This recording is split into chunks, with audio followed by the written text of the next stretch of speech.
Nah, ini udah saya rekam. Lanjut, oke. Discrete probability distribution.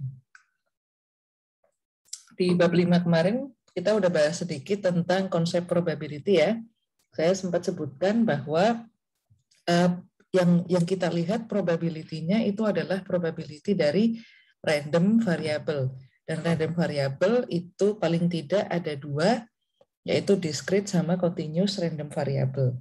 Nah, kita akan lihat probability distribution untuk masing-masing random variable tersebut. Hari ini kita bahas yang discrete, minggu depan kita bahas yang continuous. Oke? Learning goal, silakan Anda baca sendiri. Nah, ya kita masuk ke sini ya, bentar.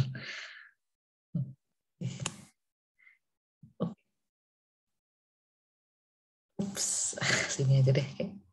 Nah, what is probability distribution? Nah, jadi probability distribution is a listing of all the outcomes of an experiment and the probability associated with each outcome. Jadi kalau Anda punya eksperimen, lalu Anda mencatat semua outcomes-nya, dan untuk setiap outcomes itu Anda asosiasikan dengan probabilitasnya, nah itu adalah probability distribution. Nah, karakteristik dari probability distribution itu yang pertama, the probability of a particular outcome is between 0 and 1, inclusive. Nah, jadi nilai dari probabilitas itu antara 0 sampai 1, the outcomes are mutually exclusive, and the list of outcomes is exhaustive. Maksudnya adalah kalau Anda jumlahkan semua probabilitas outcome, maka nanti sama dengan 1. Nah, ini contohnya, a drug manufacturer may claim a treatment will cause weight loss by 80% of the population. Nah, jadi klaim bahwa treatment weight loss-nya itu berhasil di 80% populasi, ini dia dapat setelah dia melihat probability distribution dari efek treatment mereka. Jadi setelah dia melihat efek dari treatmentnya, kan ada yang efeknya sukses, ada yang efeknya tidak sukses. Nah, dia menemukan bahwa probability treatmentnya tidak sukses itu 20% dan probability eventnya sukses, treatmentnya sukses adalah 80%. Nah, this claim could be tested by a consumer protection agency using sample and statistical inference. Oke. Berikutnya, ini adalah contoh dari probability distribution. Nah, jadi misalnya Anda suppose we are interested in the number of heads. Jadi kita tertarik dengan outcome number of heads ya. Jadi kalau lempar koin keluar heads-nya, di mana di sini kita melempar 3 buah koin. Nah, jadi kita akan melempar 3 buah koin sebanyak 8 kali ya di sini. Dan dari lemparan 3 buah koin tersebut kita tertarik untuk menghitung berapa kali head-nya keluar. Oke, nah jadi ini adalah outcomes yang ingin kita lihat. Maka di sini kita tahu bahwa kalau melempar 3 koin itu ada probabilitas dari ketiga koin tersebut itu tidak ada head-nya, atau head-nya keluar 1 kali, atau head-nya keluar 2 kali, atau head-nya keluar 3 kali. Nah, maka kita lakukan melempar 3 koin tadi 8 kali misalnya. Nah, maka number of heads-nya kita catat. Di lemparan pertama dari 3 koin ternyata semuanya tail, berarti number of heads 0. Di lemparan kedua heads-nya 1, lemparan ketiga heads-nya juga 1, lemparan keempat heads-nya 2, lemparan kelima heads-nya 1, lemparan ke-6 2, lemparan ke-7 2, dan lemparan ke-8 3. Oke, nah ini kalau misalnya Anda catat list of the outcomes yang Anda tertarik tadi, lalu nanti Anda tambahkan di sini berapa probabilitasnya, nah itu adalah probability distribution. Nah, mari kita lihat. Nah, jadi ini tadi, kalau Anda tambahkan probability-nya, nanti itu adalah probability distribution. Jadi probability distribution table and chart for the events of 0, 1, 2, and 3 heads. Nah, jadi caranya seperti ini. Tadi, number of possible outcomes-nya kan kalau enggak 0, 1, 2, maka 3. Ya kan? Nah, jadi ini adalah list of all possible outcomes. Nah, lalu eksperimennya kita lakukan, ini adalah outcome dari eksperimen. Lalu kita catat, untuk yang outcome-nya 0 itu terjadi berapa kali dari 8 kali lemparan 3 koin ini. Yang keluar hedge-nya 0 ternyata 1 kali. Maka kita bisa bilang probability-nya adalah 1 dari 8 atau 0,125. Lalu yang number of heads-nya 1, mari kita lihat ada 1, 2, 3. Jadi ada 3 kali dari 8. Maka 3/8 yang number of heads-nya 2 itu juga 3 kali ya. 1, 2, 3. Maka dia juga 3/8. Yang 3 kali itu 1 kali. 1/8. Jadi kalau Anda jumlah, hasilnya adalah 1. Nah, ini adalah contoh dari probability distribution. Jadi untuk list of possible outcomes itu Anda tambahkan probability-nya itu berapa untuk masing-masing possible outcomes. Nah, Anda bisa menampilkan probability distribution dengan grafik seperti ini ya. Ini pakai bar chart aja, cukup simple. Yang 0, 1/8, 1, 3/8, 2, 3/8, 3, 1/8. Ya. Nah, kita masuk ke random variable. In any experiment of chance, the outcomes occur randomly, and so are called random variable. Nah, jadi hasil dari eksperimen atau outcomes itu kan dia munculnya random ya. Munculnya random itu dalam artian tidak bisa ditentukan terlebih dahulu. Jadi Anda melempar koin, ya Anda sebetulnya nggak tahu nanti yang keluar head atau tail sebelum koinnya itu benar-benar jatuh, ya kan? Nah, karena outcome-nya itu tidak bisa ditentukan, tidak bisa dikontrol atau dikendalikan, maka itu disebut sebagai random variable. Jadi random variable is a quantity resulting from an experiment that by chance can assume different values. Nah, jadi misalnya adalah the number of employees absent from the day shift on Monday. Jadi jumlah orang yang tidak datang di hari Senin itu kan ya random ya, kita nggak bisa tahu sebelum hari Senin itu datang, bisa aja masuk semua, bisa 1 orang nggak masuk, bisa 2 orang, 3 orang, dan seterusnya. Lalu the grade level of the St. James High School Varsity Girls Basketball Team. Nah, jadi kalau misalnya Anda nonton pertandingan basket misalnya, atau ya pergi ke pertandingan basket, nah itu pemain yang Anda temui itu juga random, jadi bisa aja dia adalah freshman atau tahun pertama, atau student tahun kedua, atau student tahun ketiga, atau student tahun keempat. Oke. Nah, jadi ini juga contoh dari random variable. Nah, notice bahwa di sini random variabelnya itu bersifat kualitatif, ya. Jadi apakah dia freshman, apakah dia sophomore, junior, atau senior, itu sebetulnya dia kualitatif. Nah, jadi di sini random variable itu dia bisa bersifat kuantitatif, dia juga bisa bersifat kualitatif. Oke. Nah, ada 2 tipe random variable. Tadi saya sudah sampaikan, discrete sama continuous ya. One type of random variable is the discrete random variable. Discrete variable are usually result of counting. Jadi discrete variable itu biasanya hasil dari counting atau dari menghitung. Random variable that can assume only certain clearly separated value. Nah, maksudnya dia tuh kalau kita menghitung sesuatu, misalnya Anda menghitung jumlah head yang keluar tadi, Anda kan hitung 1, 2, 3, 4. Nah, jadi ada jarak antara satu nilai ke nilai yang berikutnya. 1 ke 2, 2 ke 3. Nah, itu dia random variable. Nah, jadi contohnya di sini, tossing a coin 3 times and counting the number of heads. Oke. Ini juga contoh dari random variable. Maksud saya discrete random variable. For example, the Bank of the Carolinas count the number of credit card carried by group of customer. Nah, jadi dia ingin melihat jumlah credit card yang biasa dibawa sama customer-nya mereka.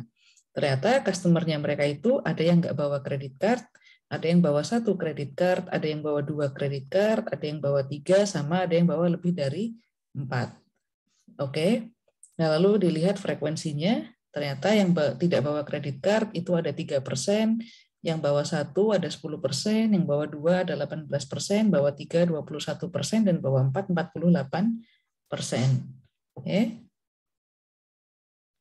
Nah, berikutnya continuous random variable.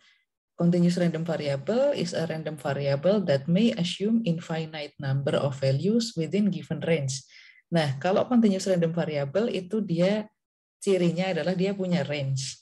Range itu kan berarti ada interval bawah, interval atas. Ada interval pertama sama interval terakhir. Ya, interval pertama, interval terakhir. Jadi ada intervalnya itu ya, di awal sampai di akhir. Dan di antara kedua interval tersebut, itu nilai dari continuous random variable itu bisa infinite. Jadi bisa berapapun itu. Yang penting dia berada di dalam range kedua interval. Oke. Nah, continuous random variable are usually the result of measuring. Jadi continuous random variable itu adalah hasil dari pengukuran. Tadi kalau discrete hasil dari menghitung, tapi ini hasil dari mengukur. Nah, contohnya adalah the time between flights between Atlanta and LA. Jadi misalnya Anda mau mengukur waktu perjalanan ya dari Atlanta ke Los Angeles. Anda terbang dari Atlanta ke Los Angeles, terus Anda ukur ini perjalanannya berapa lama. Misalnya ternyata lama perjalanannya adalah 4,67. Terus di hari berikutnya Anda coba lagi mengukur waktu flight dari Atlanta ke LA, ternyata hari berikutnya adalah 5,13 jam, and so on. Nah, jadi itu contoh dari pengukuran. Terus juga the annual snowfall in Minneapolis measured in inches. Nah, jadi misalnya di Minneapolis itu mulai turun salju ya. Jadi misalnya jam 1 pagi itu turun salju sampai jam 12 siang saljunya baru berhenti. Nah, nanti dari salju turun sampai salju berhenti, setelah saljunya berhenti baru Anda ukur. Ini saljunya tuh tingginya seberapa. Oke. Itu contoh dari continuous random variable. Nah, si probability distribution ini kita juga bisa melihat mean sama variance-nya ya. Jadi the mean is a typical value used to represent central location of the data. Nah, ini kita udah pelajari central tendency. The mean is also referred as expected value. Nah, jadi kalau Anda pernah dengar yang namanya expected value, itu sebetulnya dia merefer pada rata-rata. Ya, jadi on average, in general, expected value itu adalah rata-rata.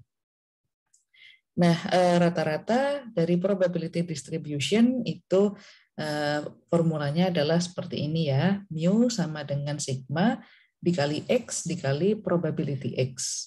Oke. Nah, berikutnya untuk variance atau spread,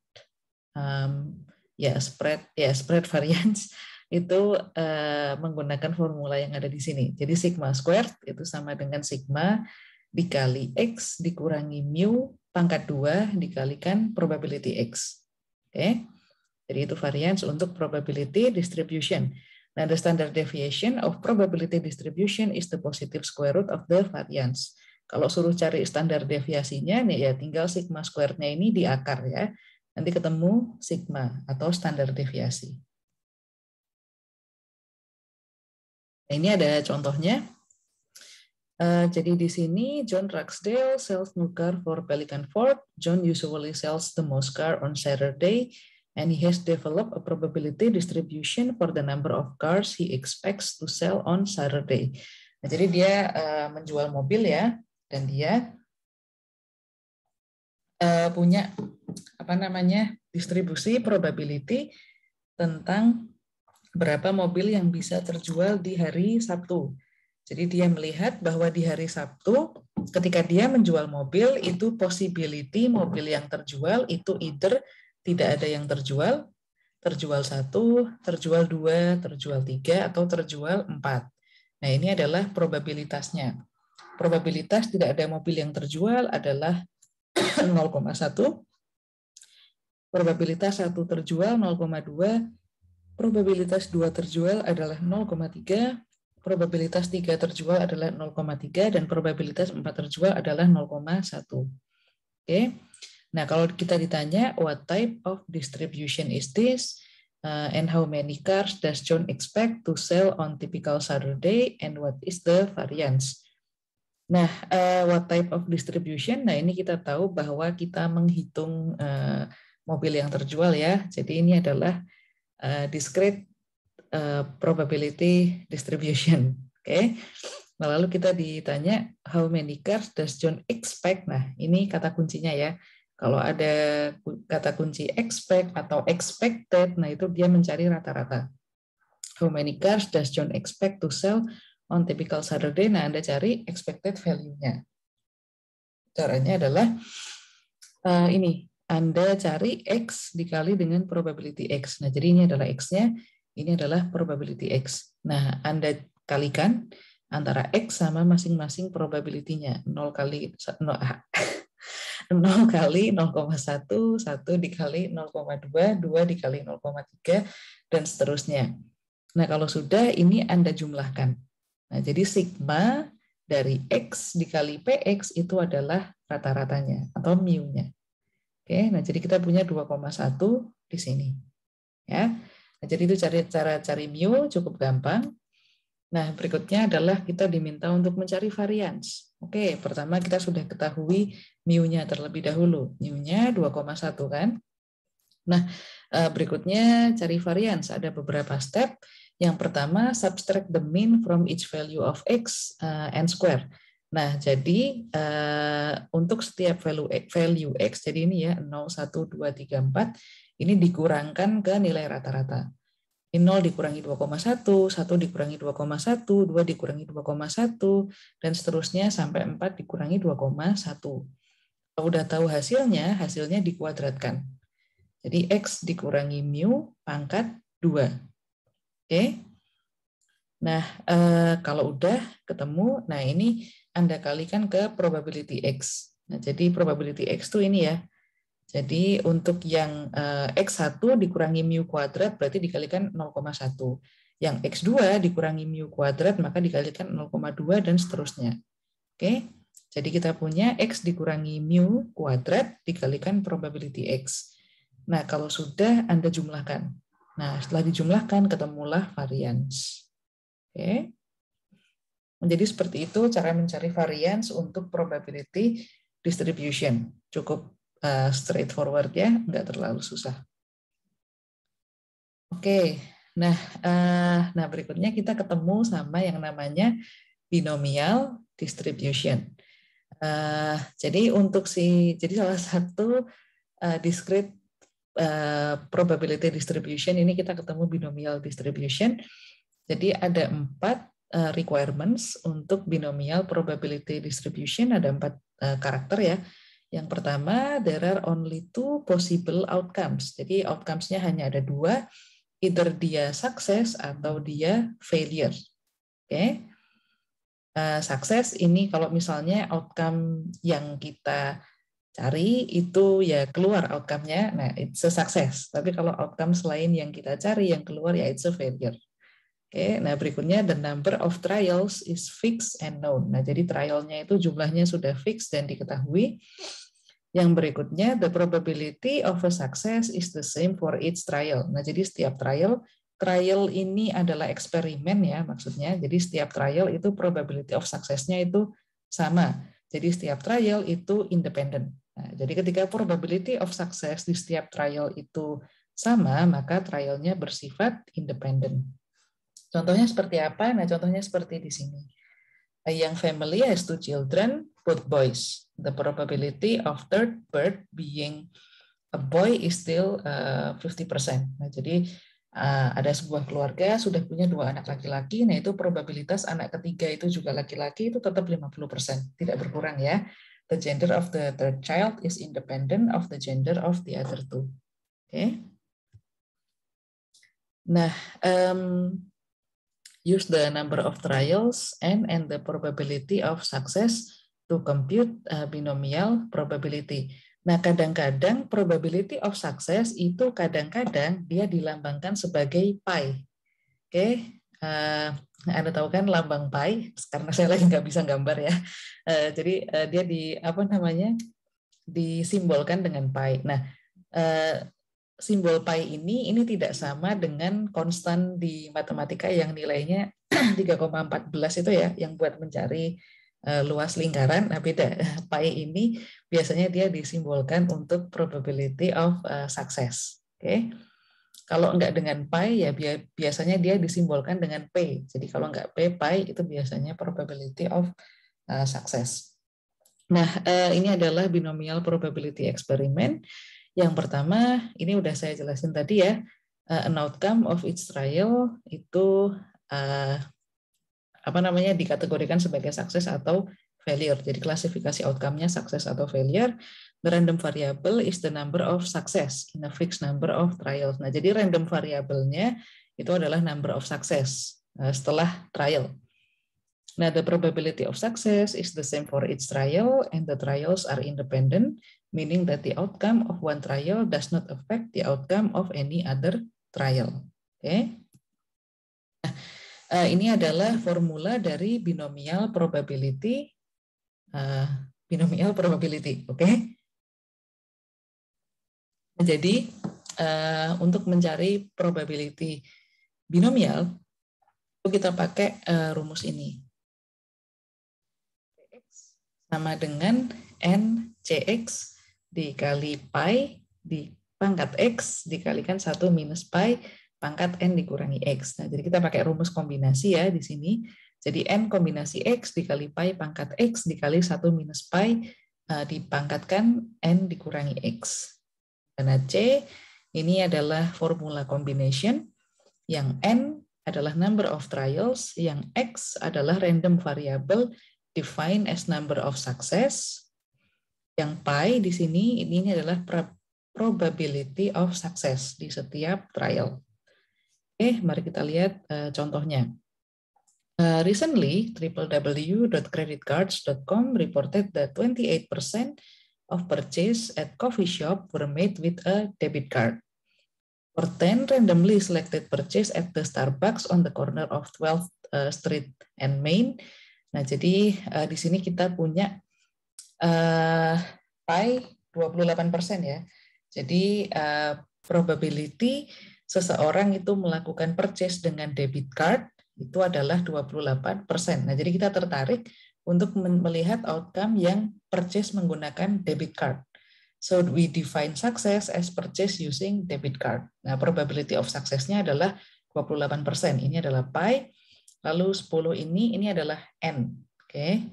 10 randomly selected purchase itu adalah trials-nya. Trials dalam artian kita lihat 10 orang kan, dan dari 10 orang itu kita cek, tadi pakai kredit card nggak? Tadi pakai debit card nggak? Nah, itu adalah trial-nya. Trial-nya itu mengecek dari ke-10 orang tadi berapa yang pakai debit card. Oke. Nah, terus kita akan menjawab beberapa pertanyaan. Pertanyaan yang pertama adalah, what is the probability that no purchase were made with a debit card? Nah, berarti di sini kita mencari probability pembelian dengan debit card itu X-nya berapa. Jadi kayak berapa kali pembelian dari debit card yang ingin kita lihat probability-nya. Di sini kita ingin melihat probability 0 dari 10 itu menggunakan debit card. Nah, maka di sini PX-nya, X-nya ini menjadi 0. Oke. Oh, by the way, ini ada sedikit revisi ya. Sayang sekali saya nggak bisa merevise atau menghapus, tapi ini R-nya ini, R yang ada di sini ini harusnya X ya. Jadi samakan sama rumus yang ada di sini. Jadi ingat bahwa R yang ada di sini ini harusnya adalah X. Ini juga R yang ada di sini ini harusnya adalah X, disamain sama yang ini. Oke. Nah, maka di sini kita punya probability 0 sama dengan 10 kombinasi 0 dikali 0,28 pangkat 0 dikali 1 minus 0,28 pangkat 10 dikurangi 0. Nah, kita punya hasilnya adalah 0,0374.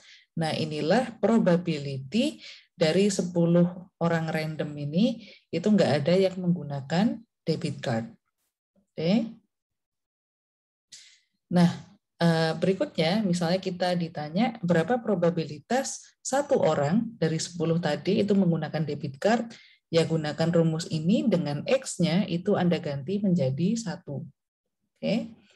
Maka kita punya 10 kombinasi 1 kali 0,28 pangkat 1 dikalikan 1 minus 0,28 pangkat 10 dikurangi 1. Nah, ketemulah hasilnya adalah 0,1456. Oke, jadi 0,4156 ini adalah probabilitas satu orang itu menggunakan debit card. 1 dari 10 tadi itu menggunakan debit card. Oke.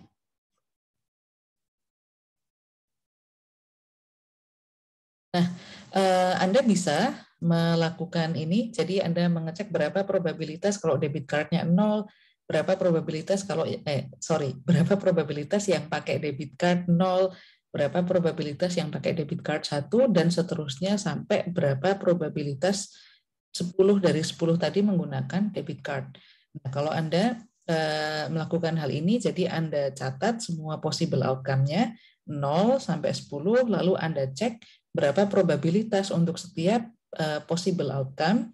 Ini ketemu probabilitasnya pakai rumus yang ini di sini.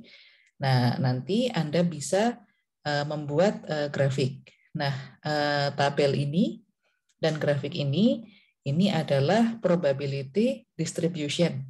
Nah, karena ini adalah binomial ya, jadi ini adalah binomial probability distribution. Oke, ini adalah binomial probability distribution untuk n sama dengan 10 dan pi sama dengan 0,28. Oke. Jadi seperti itu yang dimaksud dengan probability distribution. Nah, ini ada shortcut formula ya. Sebenarnya bukan shortcut sih, karena emang formulanya kayak gini. Jadi nilai rata-rata dari binomial distribution atau mu itu adalah n dikali pi. Oke. Jadi tadi Anda punya N10, pi 0,28, maka min-nya ya 10 kali 28. Nah, kalau variansnya dari binomial distribution itu adalah sigma squared sama dengan N dikali pi dikali 1 dikurangi pi. Oke. Nah, selain itu binomial probability itu dia punya tabel ya. Ada di bagian belakang buku teks Anda. Jadi kalau misalnya Anda nggak sempat ngitung ya, ini kan rumusnya cukup panjang. Kalau misalnya nggak sempat ngitung, Anda bisa lihat di tabel. Oke, jadi Anda cari tabel di mana N-nya itu sesuai dengan yang mau Anda cari.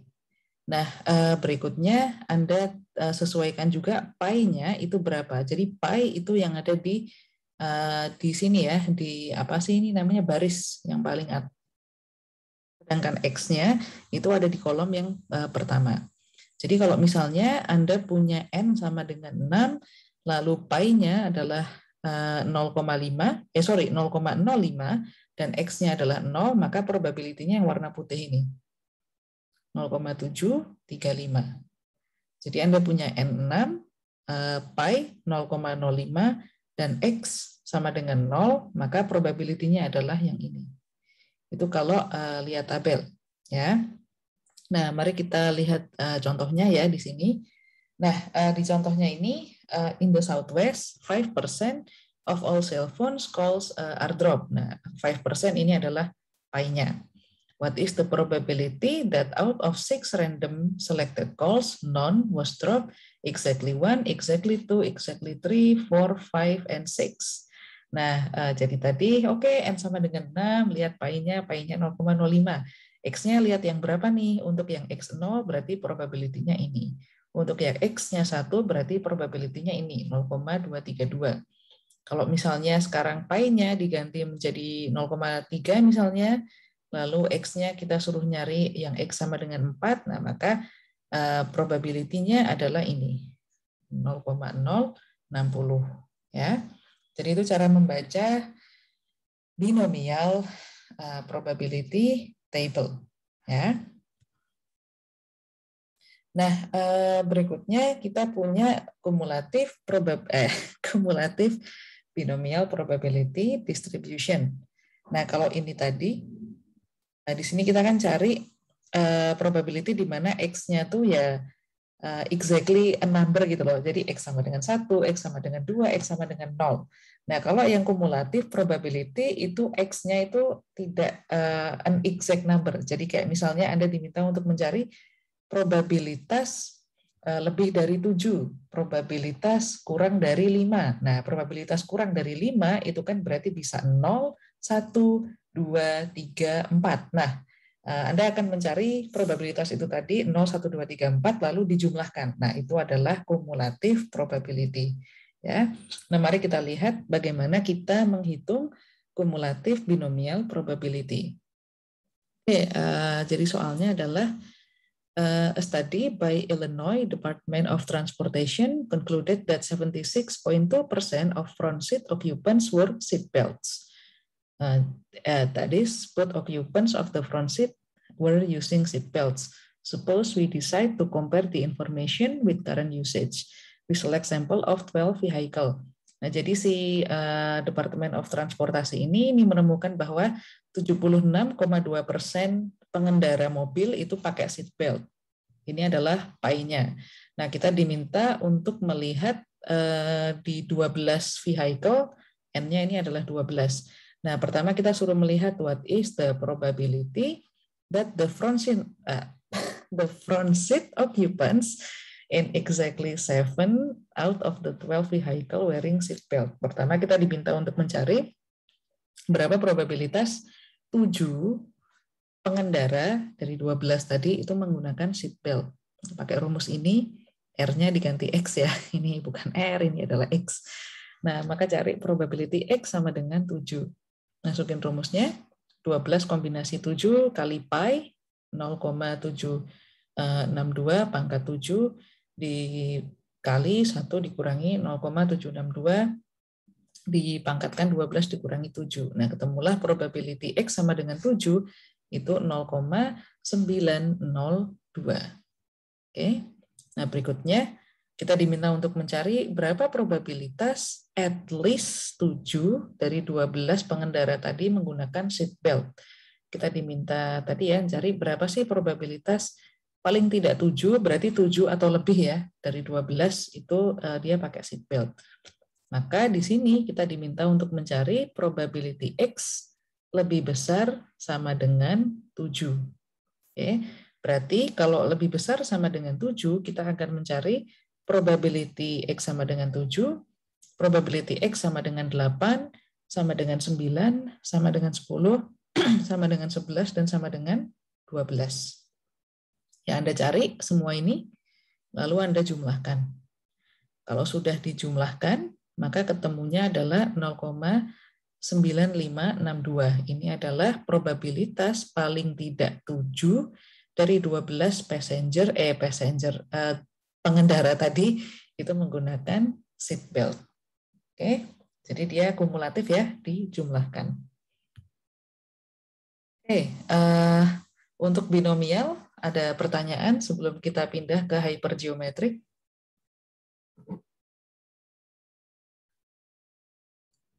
Bu, itu untuk yang probability yang tabel itu udah fix kayak gitu ya, Bu? Atau ada perhitungannya gitu? Oh, ini ya? Iya, yang tabelnya ini udah fix kayak gitu angka-angkanya. Ya, jadi atau ya, ini maksudnya hasil perhitungan yang dari kita itu? Enggak, jadi tabelnya ini sudah fix sama seperti ketika Anda membaca tabel X sama tabel Z, nilainya itu sudah ada. Jadi tugas kita tinggal membaca aja dan menyesuaikan kita tuh butuh N-nya berapa sama pi-nya berapa. Nanti tinggal cari aja di tabel gitu. Oke, makasih banyak, Bu. Ya, sama-sama. Ada lagi mungkin?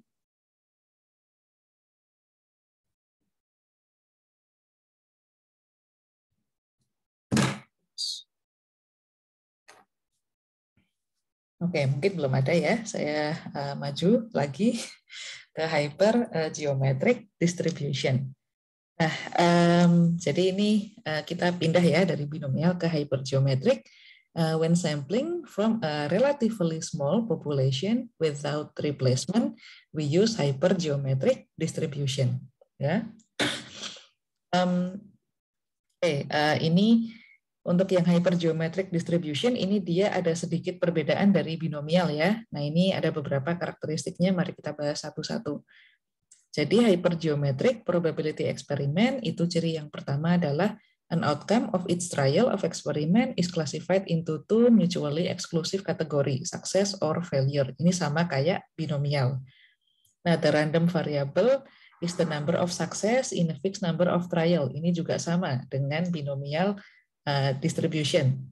Nah, yang beda adalah yang nomor 3 ini. Kalau tadi di binomial, trialnya itu independen, kalau di hypergeometric, trialnya tidak independen. Jadi, probability of success di satu trial itu akan mempengaruhi probability of success di trial yang lain. Oke. Nah, we assume that we sample from a finite population without replacement and n dibagi n besar lebih besar dari 0,05. So the probability of success change for each trial. Nah, kalau Anda ingat dulu kita pernah mengambil contoh pemain golf yang mengambil baju dari lemari, tapi bajunya nggak dibalikin lagi, yang baju putih sama biru itu loh. Nah, ini konsepnya mirip seperti itu ya. Jadi ini adalah ketika kita mengambil sampling dari small population, jadi kita exactly tahu population-nya berapa. Kalau di binomial tadi, itu kita tidak mengetahui keseluruhan dari populasi itu berapa. Oke, jadi tadi ketika creditcards.com, ini dia menyimpulkan pie-nya itu 28%, itu sebetulnya adalah kesimpulan yang dia ambil dari sampling sebenarnya. Jadi dia tidak melakukan survei di populasi. Nah, tapi karena apa? Karena populasinya besar. Kayak populasinya misalnya di seluruh negeri misalnya, sebagus-bagusnya survei itu pasti nggak bisa mengcover 100% populasi yang terlalu besar. Nah, Bu, nanya Bu, hypergeometric, kalau ya ibaratnya kalau silakan. yang tadi itu apakah kita bisa memakai asumsi gitu, bisa nggak Bu? Sorry, bisa diulang? Jadi yang tadi kan Ibu bilang katanya itu kayak cuman nggak mengcover satu populasi ya, 80%. Kalau misalnya 28% nih berkata kayak kita pakai asumsi gitu, persentase probabilitas bisa nggak? Asumsi gitu. Maksudnya asumsi ini bagaimana? Jadi misalnya kan di sini recently dia report 28% purchase coffee shop pakai debit card. Tapi kan kata Ibu bilang dia mungkin ambilnya kan dalam jumlah yang banyak gitu ya. Dia jadi pakai asumsi, oh mungkin kalau dari kita lihat cuman sekadar kayak gini kayak kita berangan-angan gitu, kita ngambil kira-kira mungkin nggak 28% itu mungkin pakai debit card, sisanya kagak gitu. Jadi kayak pakai asumsi gitu tapi nggak pakai sistematis gitu. Kalau pakai asumsi seperti itu, sepertinya agak misleading nanti hasilnya. Jadi angka 28% itu kita bisa bilang, ya ini penjelasan dari saya sih. Nah, jadi 28% ini kita bisa dapat dari misalnya si creditcard.com ini melakukan survei di seluruh Indonesia misalnya. Dan dari survei di seluruh Indonesia itu, dia bisa mengcover misalnya 70% dari semua warga negara Indonesia. Nah, dari 70% semua warga negara Indonesia itu ternyata 28%-nya itu kalau beli kopi di coffee shop itu pakai debit card. Nah, jadi angka 28% ini adalah persentase dari sampel yang disurvei tadi. Nah, jadi seperti itu kira-kira penjelasannya. Oke, kalau gitu makasih banyak Bu. Ya, sama-sama. Nah, kembali ke hypergeometric ya. Kalau di hypergeometric karena populasinya small, jadi dia tahu N populasinya berapa sama N sampelnya berapa. N populasi itu yang N besar dan N kecil ini N yang sampel. Nah, jadi N dibagi N besar ini lebih dari 0,05. Oke, dan probability of success tiap trial itu berubah. Nah, mari kita lihat contohnya seperti apa. Oke. Nah, di sini formula untuk hypergeometric distribution itu adalah Px sama dengan kombinasi Sx dikali kombinasi N dikurangi S, N dikurangi X, dibagi dengan kombinasi N besar, N kecil. Di mana N besar itu adalah size of population, S adalah number of success in the population, X adalah number of success in the sample, N kecil ini adalah size of sample, C ini adalah simbol dari kombinasi. Nah, jadi kita punya number of success di population, kita juga punya number of success di sampel, ya. Ribet juga ya? Iya, betul, agak ribet. Mari kita lihat contohnya di sini. Nah, jadi contohnya seperti ini. Jadi Playtime Toys Incorporation employs 50 people in the assembly department. Nah, jadi kita punya 50 orang pegawai dari Playtime Toys. Oke. 50 orang ini adalah populasinya, ya. Ini adalah N besar. Nah, 40 of the employees belong to a union and 10 do not. Nah, 40 dari 50 ini dia join union, 10-nya tidak join union. Oke. Nah, habis itu 5 employees are selected at random to form a committee. What is the probability that 4 of 5 belong to a union? Nah, mari kita breakdown satu-satu. 50 ini adalah N besar, ya. 50, ya benar, 50 ini adalah N besar, size of the population. Nah, dari 50 tadi, 40 itu ternyata join union, 10 tidak join. Nah, karena di sini berapa probabilitas belong to a union, jadi probability of success di population itu adalah kalau yang 40 ini. Jadi 40 dari 50 itu adalah join union, maka 40 tersebut adalah number of success in the population. Oke. Nah, berikutnya dari 50 orang tadi kita ambil 5 yang kita ambil secara random. Nah, berapa probabilitas 4 dari 5 itu belong to a union? Nah, 4 yang ada di sini ini adalah number of success in the sample. Oke. Jadi suksesnya adalah kalau belong to a union.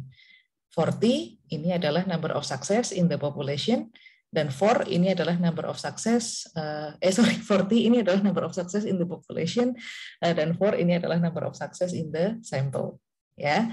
Nah, jadi masukin aja berapa probability X sama dengan 4, atau 4 orang ini dari 5 tadi itu join union. Nah, masukin ke rumusnya S besar kombinasi X berarti 40 number of success in the population, kombinasi 4 number of success in the sample. Dikalikan N dikurangi S, population size dikurangi number of success in the population, 50 dikurangi 40, kombinasi 5 dikurangi 4. Ini adalah N kecil dikurangi X, size of sample dikurangi number of success in the sample. Dibagi N besar kombinasi N kecil, 50 kombinasi 5. Oke. Nah, Anda hitung ketemulah 0,431. Ya. Jadi seperti itu cara kita menghitung hypergeometric distribution. Didefinisikan dulu nih. Oke, ini mana yang N besar, mana yang S, mana yang X, mana yang N kecil, mana yang C.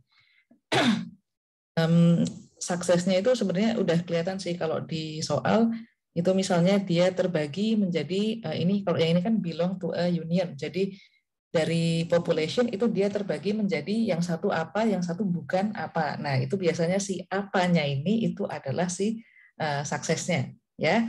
Nah, jadi seperti itu untuk hypergeometric formula. Ini silahkan pakai alat bantu hitung ya, susah kalau dipakai ngitungnya manual. Nah, Anda juga bisa melihat distribusi probability-nya, misalnya tadi, kalau yang kita hitung tadi kan kita menghitung berapa probabilitas 4 dari 5 komite tadi itu belong to a union, kan yang ini ya. Anda juga bisa hitung berapa probabilitas dari 5 orang anggota komite nggak ada yang gabung ke union. Lalu berapa probabilitas 1 dari 5 gabung ke union, probabilitas 2 dari 5 gabung ke union, 3 dari 5, 4 dari 5, dan 5 dari 5. Ini kalau dijumlah sama dengan 1. Nah, ini adalah distribusi probabilitas hypergeometric untuk kasus yang tadi, number of union members on the committee. Okay. Nah, sebelum saya pindah ke Poisson distribution, ini ada yang mau ditanyakan tentang hypergeometric? Saya izin bertanya, Bu. Saya mau nanya, gimana ya Bu cara membedakan soalnya bagaimana, terus kita tuh harus menggunakan rumus yang mana? Kalau misalnya terkhusus di hypergeometric ini, dia kan kayak ada yang kejadian, tapi ada yang nggak kejadian. Kayak yang tadi yang sukses dan tidak sukses. Itu kan mirip-mirip dengan komponen rule yang kemarin. Jadi misalnya kita mau melempar dadu, berapa dadu yang bukan merupakan angka 5. Itu kan sama ya, hampir mirip lah gitu. Ada yang tidak dan ada yang termasuk. Ini bedanya apa ya, Bu? Terima kasih sebelumnya. Oke, ciri khas dari tipe probability yang trialnya itu tidak independen, itu adalah Anda tahu jumlah populasi sama jumlah sampel. Jadi dia akan stated, kita punya sekian number of people atau sekian number of goods. Dan dari sekian number of goods, kita akan ambil secara random 5, atau kita akan mengambil sampel secara random sekian. Nah, itu adalah ciri-ciri dari soal yang trialnya tidak bersifat independen. Misalnya si hypergeometric ini. Tapi kalau soal tentang kayak binomial ini misalnya, ini dia kan tidak menjelaskan bahwa ada jumlah populasi tertentu. Jadi langsung ini ada probability of success, lalu kita ambil sampelnya sekian. Nah, itu adalah contoh soal untuk yang probability-nya bersifat independen, seperti binomial. Nah, jadi caranya sebetulnya as simple as that. Kalau untuk binomial, itu langsung ada probability of success sama sample size. Kalau misalnya hypergeometric, ini dia akan menjelaskan dulu kita punya populasi sekian. Kita akan ngambil 5. Dan lebih spesifik lagi, kalau hypergeometric, dia akan menjelaskan kita punya populasi sekian. Dan dari populasi itu, sekian itu punya kategori tertentu. Sisanya tidak punya kategori tertentu. Nah, dari 50 tadi, dari populasi tadi kita ambil sampel 5. Nah, dari 5 itu kita ingin lihat mana yang punya karakteristik atau kategori tertentu. Misalnya di sini gabung union. Nah, jadi agak ini ya, agak kayak jelas gitu perbedaannya antara si binomial sama si hypergeometric. Kalau binomial kan simple aja. I terus ada N. Terus Anda tinggal cari X. Kalau ini banyak yang harus dicari, kita cari N besar, N kecil, S sama X. Oke? Semoga membantu ya. Oke, makasih Bu. Sama. Ada lagi mungkin?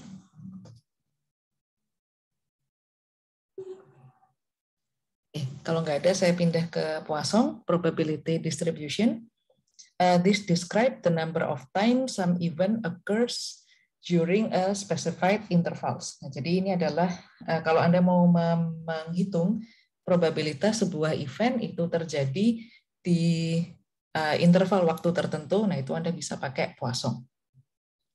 Interval can be time, distance, area, and volume. Nah, Poisson probability punya 2 assumption. Yang pertama, the probability is proportional to the length of the interval. The intervals are independent. The Poisson has many applications, like describing the distribution of errors in data entry and the number of accidents on I-75 during 3 months period. Nah, jadi misalnya Anda ingin melihat berapa probability terjadinya accident di jalan tertentu misalnya pada periode waktu 3 bulan. Nah, itu Anda bisa pakai Poisson. Ya. Nah, ciri-ciri Poisson probability experiment yang pertama, the random variable is the number of times some event occurs during a defined interval. Jadi berapa kali kejadian itu terjadi di interval waktu interval tertentu, nggak harus waktu ya, bisa jarak dan segala macam lainnya.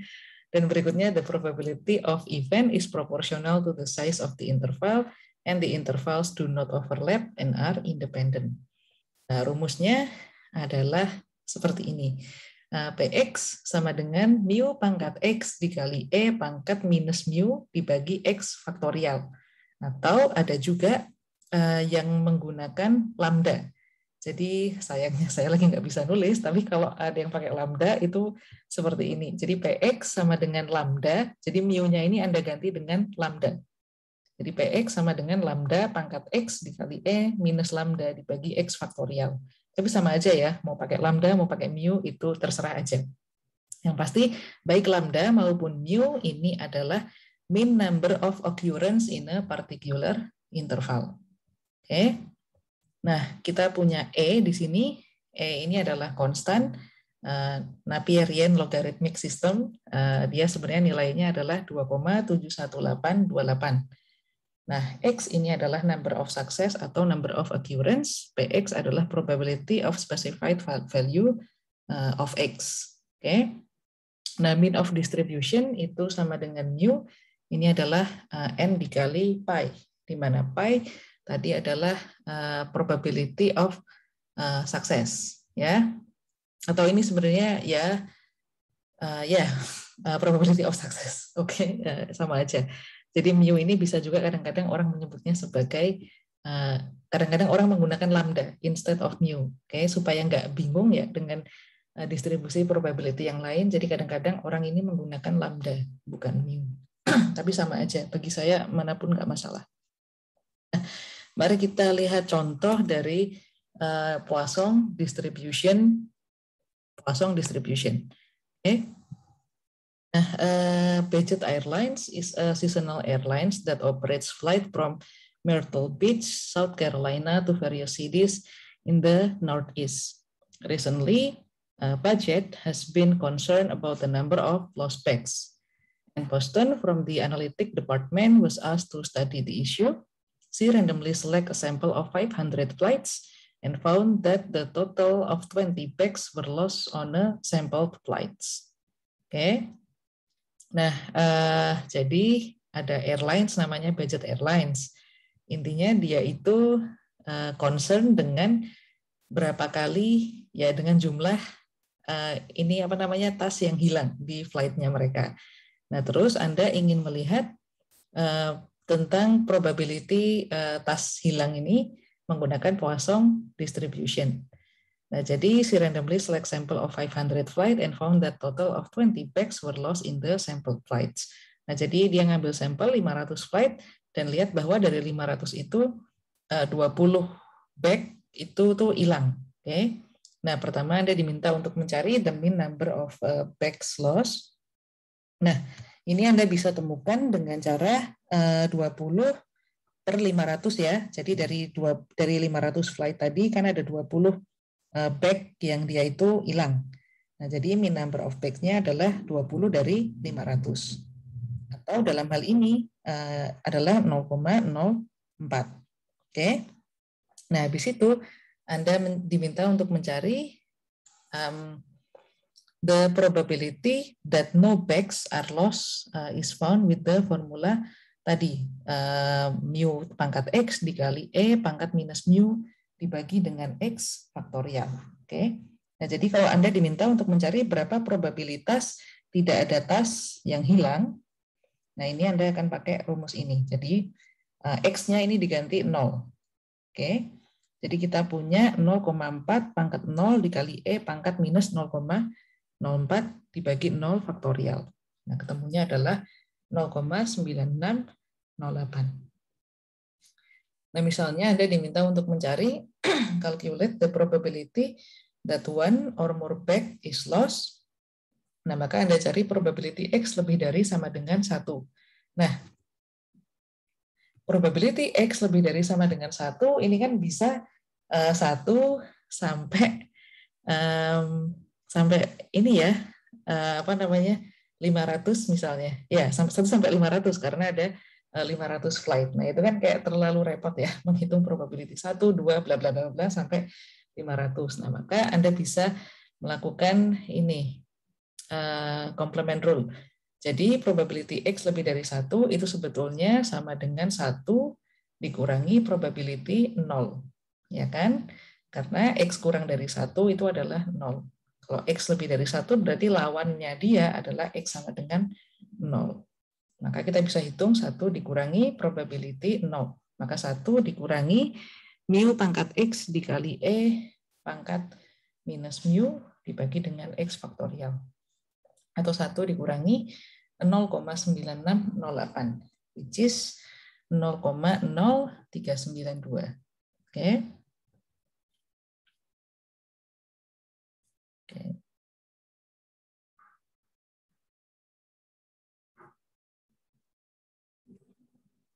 Nah, selain itu, Poisson ini dia juga punya tabel.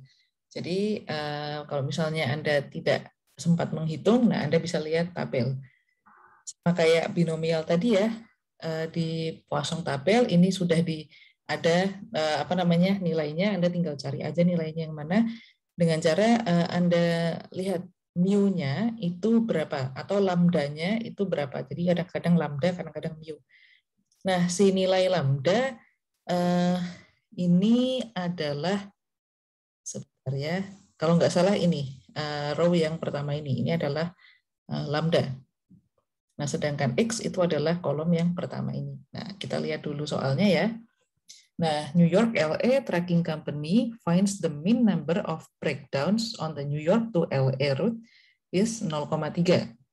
From the table, we can locate probability of no breakdowns on particular run.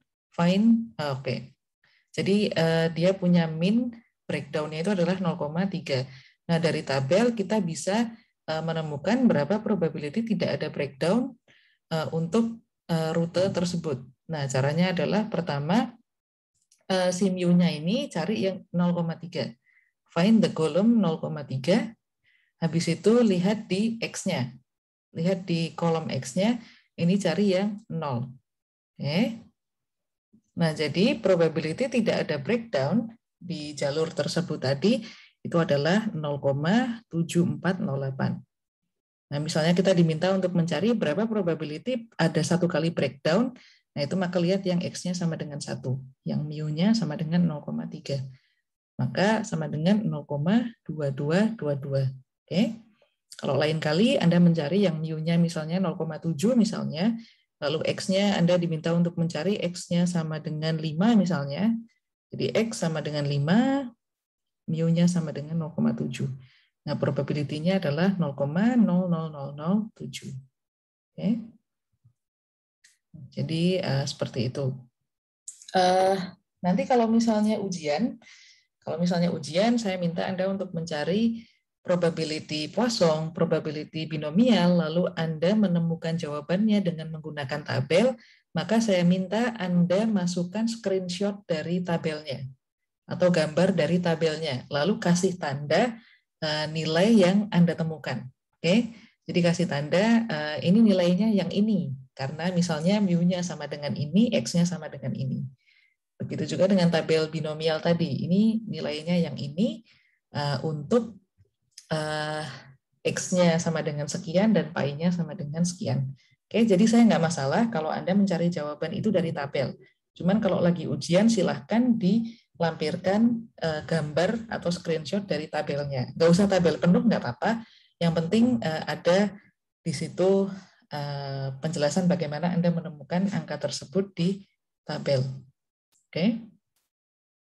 Oke, sepertinya itu saja materi untuk hari ini.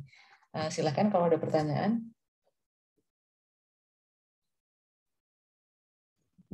Mohon izin bertanya, Bu. Silakan. Pada contoh soal yang sebelumnya, Bu, yang budget airlines ya, Bu. Kalau kita masukkan ke dalam tabel, nggak nemu, Bu, jawabannya, Bu. Oh, oke. Ini karena tabel Poisson itu sangat banyak ya. Ini hanya salah satu bagiannya saja. Jadi emang nggak masuk. Begitu. Siap, Bu.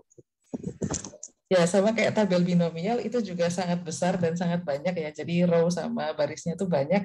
Jadi mungkin ya ini cuma potongannya aja. Begitu.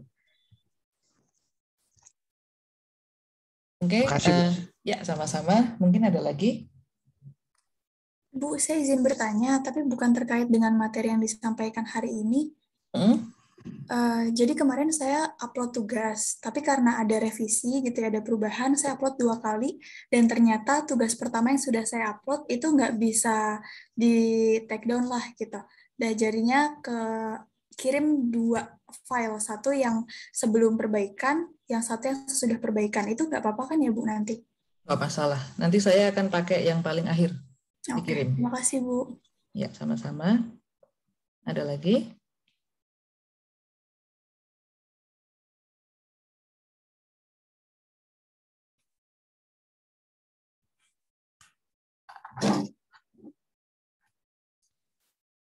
Baiklah. Kalau misalnya memang tidak ada pertanyaan lagi, maka saya akhiri untuk siang ini di hari Jumat. Kita ketemu lagi minggu depan ya, di hari Kamis dan Jumat. Dan ya sebentar lagi UTS, nanti saya akan bikin pengumuman tersendiri tentang UTS, tapi sekarang sih saya belum nyiapin soal ya, jadi santai aja. Oke, itu saja dari saya. Selamat berakhir pekan, selamat melanjutkan kegiatan, sampai jumpa minggu depan. Bye-bye. Terima kasih, Bu. Terima kasih banyak, Bu. Terima kasih, Bu. Terima kasih, Bu. Terima kasih, Bu.